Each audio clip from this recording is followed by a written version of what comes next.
Everyone, kamusta kayong lahat? I hope you're all doing great. And welcome ulit sa ating Traders Plus YouTube channel by Melvin Jason De Vera. And this session, magkakaroon ako ng educational lecture or video lecture about measuring investment return and yield.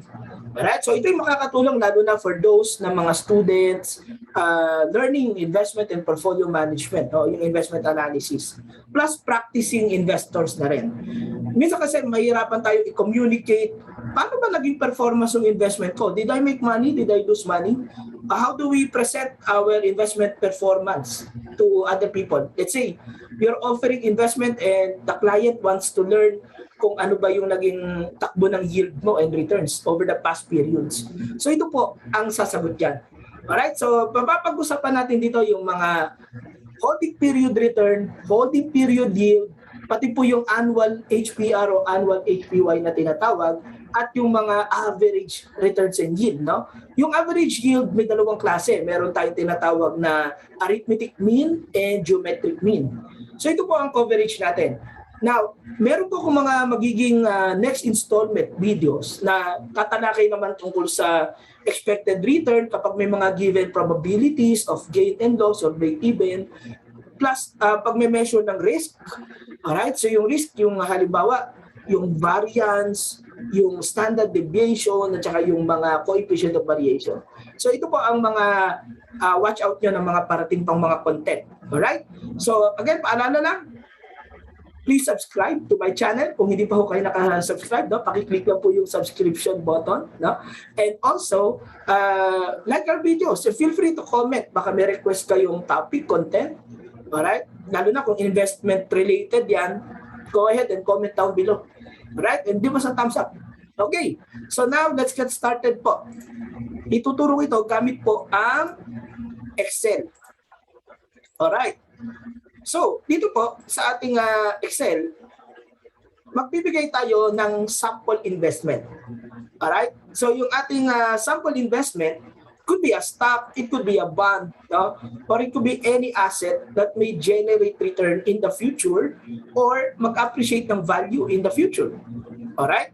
So, as again, yung ating definition ng investment, magkakaroon ka ng cash out, that will be your beginning value. And then we will have an expectation of returns. So walang investment, hindi ka maglalabas ng pera. Di ba? And then, mag-generate siya ng returns. Now, halimbawa kung stock, ano ba yung returns yan? Dividends. Kung yan ay bonds, coupon. Alright? Although may investment na wala mang return, pero we are expecting na mag-appreciate ang value in the future. Alright? So in that case, there is always an involved future time. Alright? So may waiting time. And we are going to calculate the holding period return and the holding period yield. Alright? So and we are going to do that by using Excel. Alright? So, let's get started. So halimbawa, ang beginning value natin, let's say 100,000. Alright? So, ito yung kinash out mo. Cash outflow yan. 100,000. And nag-generate ng return. Let's say 5,000 over 1 year. And at the end of the year, you decided to sell the asset, to liquidate the investment. And it happened that the value is 120,000 when you liquidated that. Alright. So dito pa lang kita natin may kinita tayo. No? So there's a 5,000 return, tapos tumaas din yung value as you sold it versus the beginning value na 100. So now we're going to solve for our HPR or our holding period return. Alright, so now let's do it. Formula ng holding period return. Alright, so again, ang tawag dito ay holding period return or otherwise known as HPR. Alright, so to get the HPR, this is simply ending value plus returns. May returns. Kasi minsan nga, again, pwedeng wala namang return, pero may ending value. Alright? And then divided by the beginning value. Okay? Dito ko na lang isulat sa ibaba. Okay? Lagyan ko na lang ng guhit. Yo, okay. Tapos lagyan natin dito beginning value.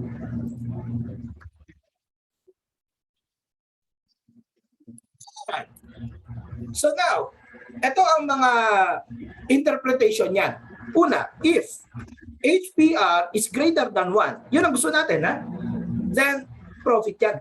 You have a profit. Now, if HPR is equal 1, break even. Alright? And if HPR, ayaw natin to, is less than 1, loss. Okay? So now let's check. Did we profit? No? Do we have a profit? Are we at break even or are we at loss? Okay. So ang gagawin natin, substitute lang the values, no? So dito, equals.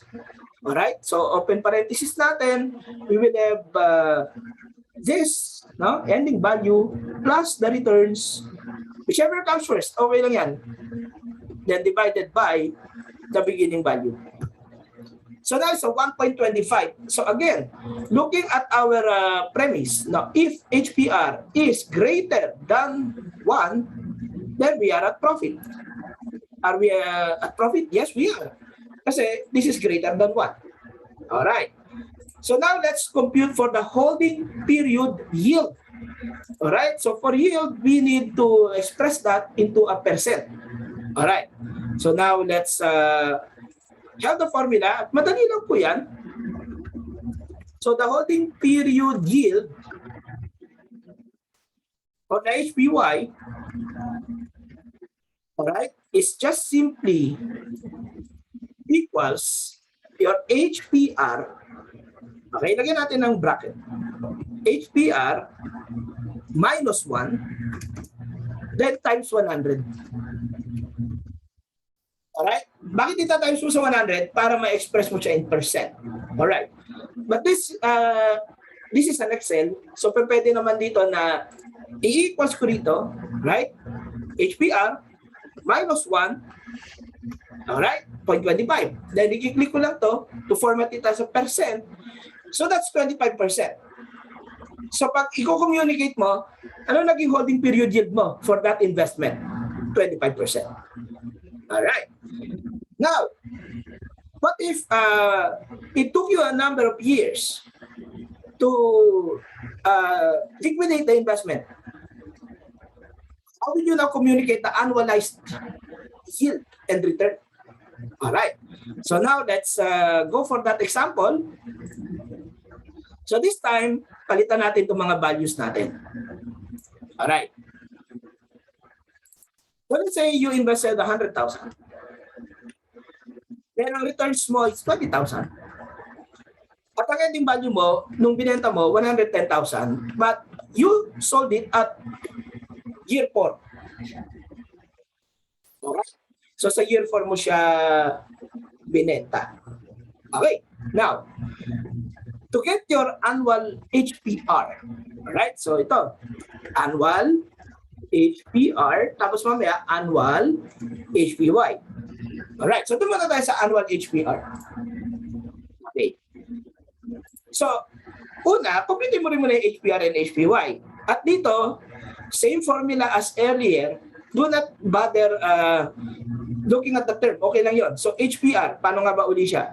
Just a review. Equals ending value plus the return divided by the beginning value. Okay, so 1.3. Are we at profit? Yes, because 1.3 is greater than 1. And then equals this minus 1. Alright? Equals HPR minus 1. We get the HPY, 0.3. And then we may translate this to a percentage, 30%.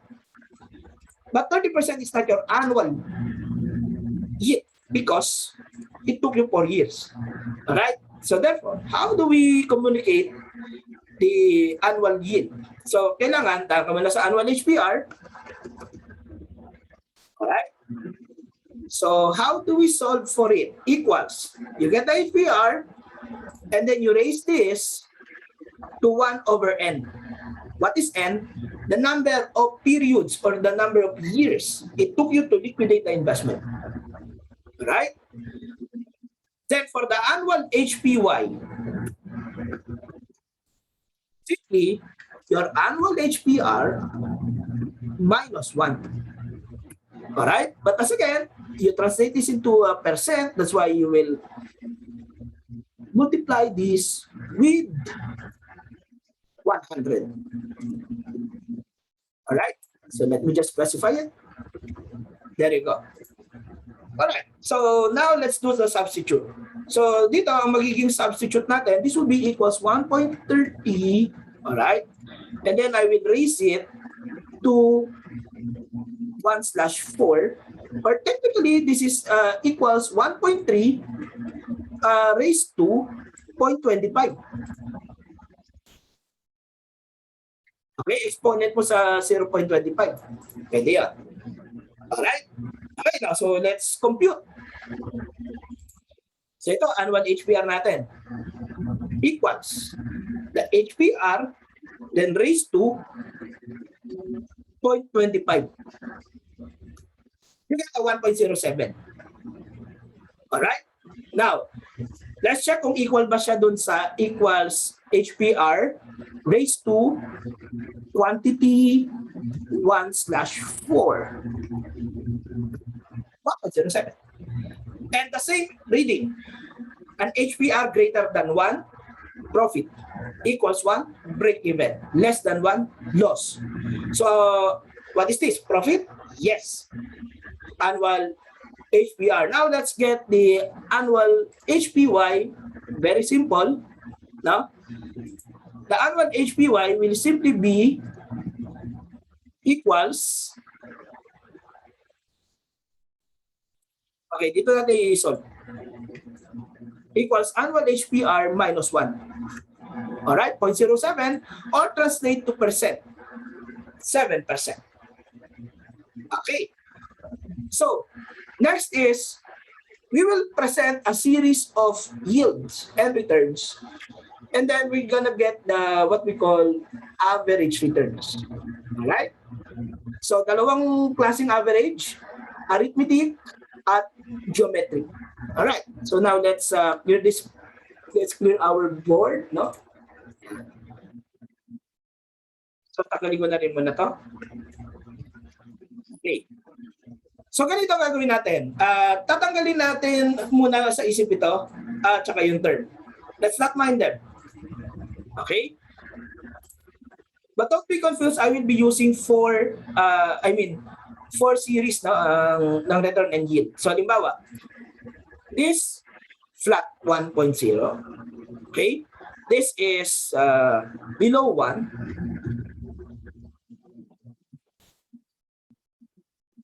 And then this is above 1. Alright. So, kapag minus 1 natin yung mga, okay? Now we have different types of yield. Okay? This one, break even, 0. This one, loss. Okay? Negative eh. Alright, di ba? Sinabi ko, pag HPR below 1, loss. Pag equal 1, break even. Above 1, gain or profit. Okay. Now, let's compute first for the arithmetic mean, HPY. Okay. So, pag arithmetic mean, simple average. Okay. So, simple lang yan. It's simply the summation of all the HPY divided by how many HPYs did we have. Right? So, in that case, ganito lang yung equation niya. So, summation of the HPY, which is like summation of X, and then divided by M, kung ilang HPY yung meron. Okay? So, simply i-add mo lang ito, then i-divide mo sa 4. That's it. Okay? So, sa Excel, hindi mahirap yan. Kasi ganito lang yan. Equals average. Tapos, highlight mo lang to. There you go. The answer is 9%. That's your average. Pero what kind of average? Arithmetic mean. Alright, what if you want to present geometric mean? It is more conservative actually. Okay. Now, paalala, you cannot work directly on the given HPYs kapag geometric mean. you have to get or work around with the HPRs. So kung given yung HPRs, much better, diyan ka na direkta. Paano kung walang HPR na given? Madali lang po.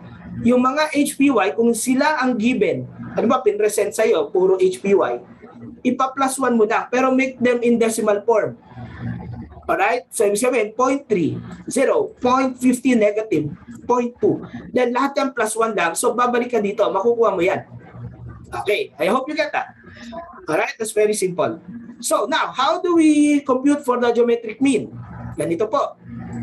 So, to compute for the geometric mean, you will have to get the product of all the HPRs. Not the HPY, HPR. So, HPR1, alright, times HPR2 times HPR3, kasi apat yan eh. So, times HPR4. Alright. So, let me just move the equation or adjust it para magkasya. Okay? And then, you will have to raise this with 1/n. This time, yung n is not number of term, no? Kung hindi, yan ay number of HPRs present.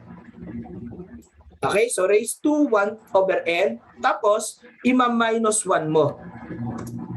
Alright? And then, to express that into percent, 100. Why is there a minus 1? Because you are working with HPRs. Alright? Kaya, you have to subtract with 1 to convert the HPR to an HPY.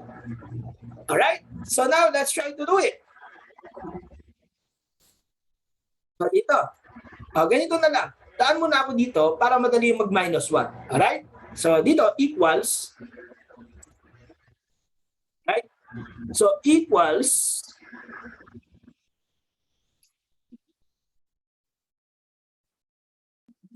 Open parenthesis ko muna. Oops, what's that letter C doing? Alright. Open parenthesis, ito. Alright. Times this one. Times this one. Alright. And times this one. Alright. HPR1, HPR2, HPR3, and HPR4. Remember, why cannot we work around with the HPY? Because if we work around with the HPY, ang mangyayari, pag minultiply mo sa 0, tapos ang usapan 0 lahat dyan. Diba? So, mawiwindang yung computation mo. So, you have to work around with the HPRs. Right? So, products of all the HPRs raised to 1/4. I'll make it 0.25. You know already why. Because 1/4 equals 0.25. Alright? So, i-enter ko muna. That's not yet the final answer. Remember, kasi bakit? Ima-minus 1 ko pa.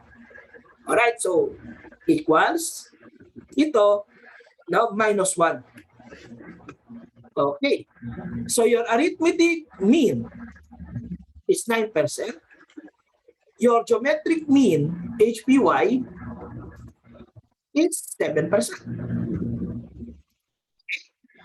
Now, as observed, the geometric mean, HPY, is usually lower than the arithmetic mean. Alright? I hope you were able to follow that. Okay. So now we're done. Okay. So now, I hope naging informative and educational itong presentation ko to everyone. Kung meron po kayong mga request topics, comment down below. Alright? So happy investing, happy learning. Bye guys. God bless.